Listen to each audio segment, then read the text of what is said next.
Welcome, ladies and gentlemen, to another edition of the most consistent, prolific, and dedicated uploads in YouTube history. This is Sean's View Entertainment on YouTube.com. Make sure to like this video and subscribe with your Raw review. And as the old saying goes, and as Triple H said in the beginning of the program, if you want something done right, you damnly well just have to go out there and do it yourself.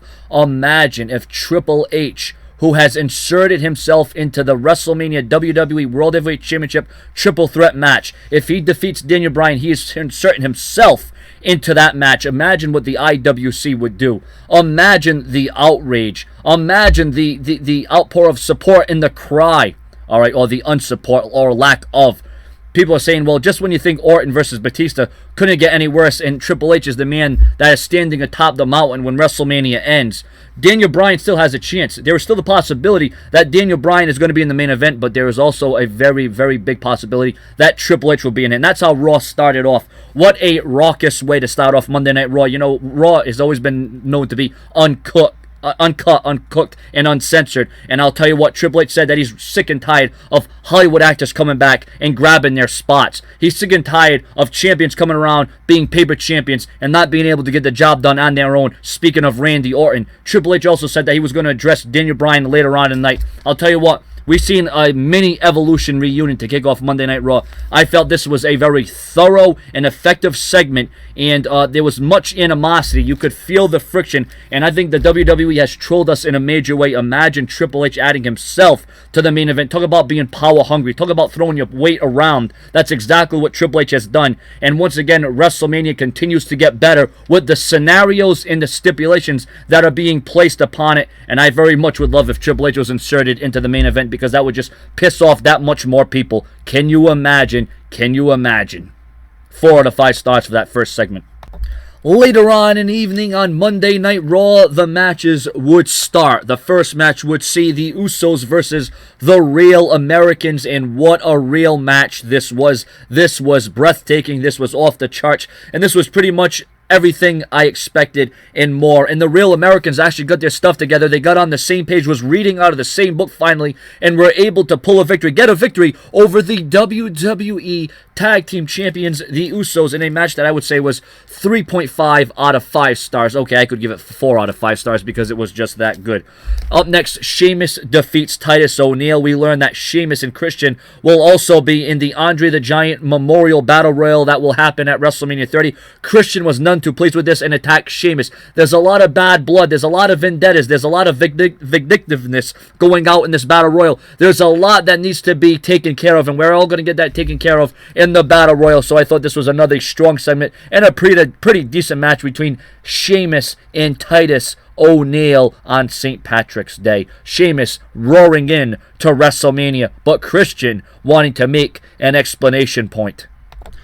Up next on Monday Night Raw, John Cena would come out to once again a mixed reaction from the crowd. As we all expect when John Cena comes out, it is a reaction nonetheless, and I felt John Cena cut it in a very effective promo on Bray Wyatt and his doubts and how he's actually scared of Bray Wyatt, because from Triple H to The Rock and all in between, it was all about who was the better man, who could rise to the cream of the crop, who could come out when it mattered most. But to Bray Wyatt, he doesn't care about wins. He doesn't care about losses. Bray Wyatt is very mysterious, and John Cena understands that. That's why he goes into facing the unknown. And with everything on the line, John Cena, his career, his reputation, and everything that John Cena stands for, Bray Wyatt could give a damn about, because Bray Wyatt is a man that doesn't care about hustle, loyalty, respect. He doesn't care about a streak. He doesn't care about wins or losses. He just cares about going out there and, relying on pure destruction.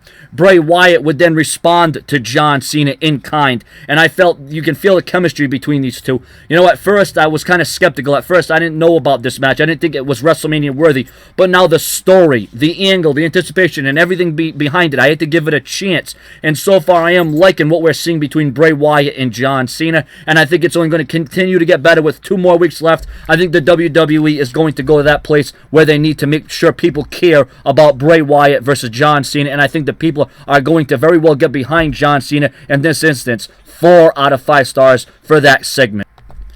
Up next, WWE World Heavyweight Champion Randy Orton would go against Daniel Bryan in somewhat of a preview of sorts, perhaps, for WrestleMania 30, but tonight on Raw, it would be a no disqualification match. Now, this match, in my opinion, was brutal. It was exhausting, and it was epic in its own right. The fight spilled inside the ring, outside the ring, the announcer's table, kendo sticks, steel chairs, everything around the ring got used and reused once again, but Batista, with an unlikely assist from earlier in the night, because Randy Orton hit a RKO on Batista. Well, this was a receipt. Batista would come down and hit a spear on Randy Orton, and then from there, Daniel Bryan would pick up the victory over Orton. But then, after Daniel Bryan got the unlikely win thanks to Batista, and I'm sure Batista wasn't there to help out Daniel Bryan as much as he was there to get retribution on Randy Orton, Batista would then hit a Batista bomb on Randy Orton, sending a message to the WWE World Heavyweight Champion. But what we got out of this segment is that scene that we seen with Daniel Bryan beating Randy Orton could be the exact scene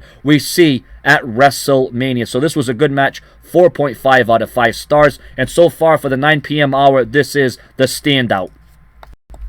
Up next, Paul Heyman would come out and cut a promo segment on The Undertaker and say that the time is finally catching up to The Undertaker, that Father Time is passing The Undertaker by, and that The Undertaker has just gotten by at WrestleMania. He has not done it with ease as he has done the last several years.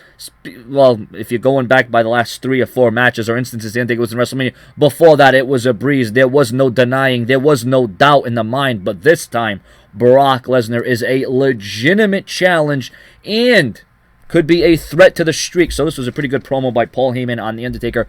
4 out of 5 stars for this segment on Monday Night Raw.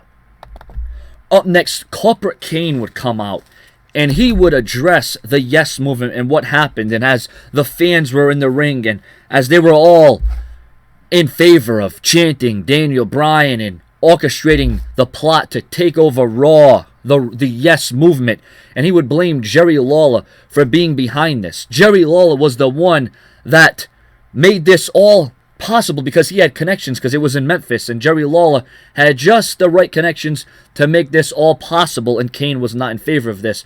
So as Kane asked Lawler to come into the ring, we would then see The Shield. Yes, ladies and gentlemen, The Shield would come down to ensure that Kane got what he wanted, but Kane didn't get what he asked for. Kane didn't get what he banked on, because just as much as it looked as The Shield and Kane were going to beat on Lawler, The Shield suddenly directed towards Kane, and Kane got a grade A beating from The Shield. What is Kane going to do? What is Kane's response? This was a very uncomfortable segment at first, because I didn't want Jerry Lawler to get involved in this, because God knows, who knows what's going to happen with his health. I was like, I hope they don't go this far. I hope they don't bang him up. I hope they don't beat him up. So I'm glad that WWE decided to go in another direction with The Shield beating on Kane instead of Jerry the King Lawler.